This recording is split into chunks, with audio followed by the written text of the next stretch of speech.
কোনটা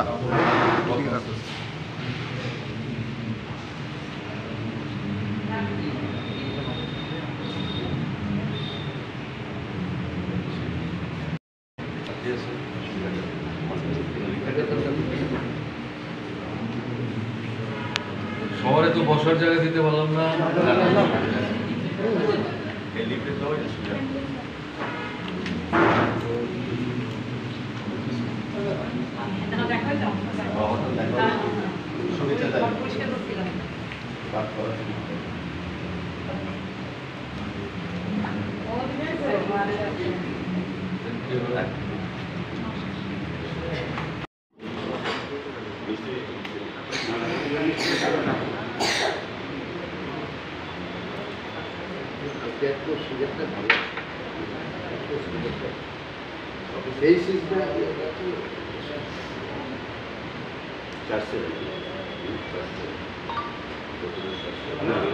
প্রথম দিন থেকে আজকে অবধি যতটা বাড়িতে গেছি বাড়ি বাড়ি প্রচারে প্রত্যেক মানুষই আমাকে খুব আশীর্বাদ করছেন, খুব খুশি হয়েছেন আমি প্রার্থী হওয়াতে, এবং তাদের বিশ্বাস আমি রামনগর উন্নয়নে কাজ করবো। আমারও প্রত্যাশা রামনগর উন্নয়নে কাজ করার সুযোগ এই রামনগরবাসী আমাকে আশীর্বাদ করবেন, দোয়া করবেন।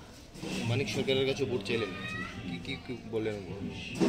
কিছু বলেন, শুভেচ্ছা চাইলাম, শুভেচ্ছা জানালেন, চাইলাম।